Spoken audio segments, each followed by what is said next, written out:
For me, it's been a pleasure to coach him and watch him grow into the person and the athlete that he is now. You know, obviously I had the privilege of knowing him basically since he was born, as you know, I played on his dad's team many years ago, and watching him grow up, you know, doing everything that he has done, whether it was youth soccer or involved in his music exploits in terms of piano, and just seeing him excel in everything that he's basically done, and then to see it transfer into the volleyball has been you know, something pretty special. I think dream come true to play at home in Brandon.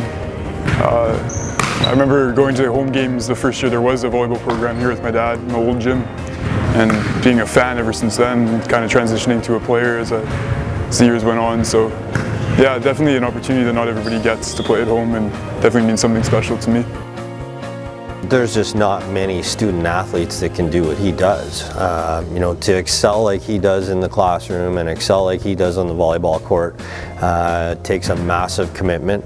You know, he's got great support obviously at home with his family, and any student that's out there watching and sees him excel on the court and understand what it takes to excel in the classroom needs to understand it just doesn't happen. It's just not easy. It's you know, pure hard work and dedication and commitment, and you know, it's one of those things where Seth has had to do that in all areas of his life to succeed, and it's really paying off for him. I think I've just had great support from everybody around me. That comes from, first and foremost, family and friends, but also teammates and the whole athletic department here. It's just been so much support for the athletes, so much support from the community. It's really a great place to play. It's a pretty small place compared to some of these centers, so I just want to remember as somebody who goes out and tries their best every day at practice, tries their best in every game, and really just has a fun time doing it. He's a bit of a perfectionist and expects a lot out of himself and his teammates, and to me I think that's a positive thing. It drives him to be better on a regular basis, and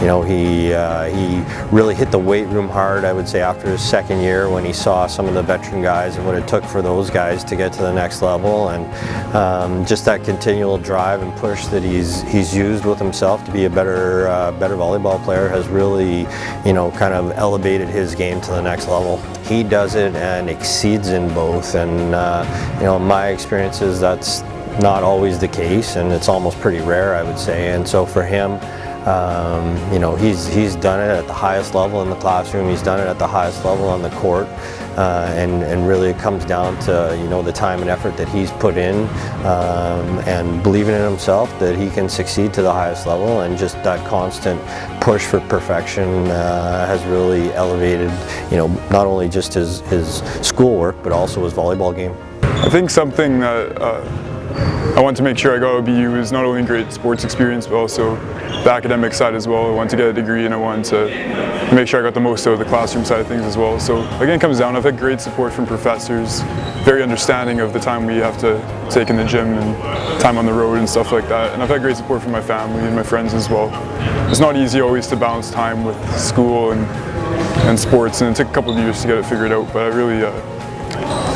really think that I've learned just as much in the classroom here as I have from volleyball. At some point, sport ends for everybody, so you really just gotta cherish every moment you have, and to be able to play here with my family here and, you know, all my friends here, it's really something that I'm gonna remember for a long time.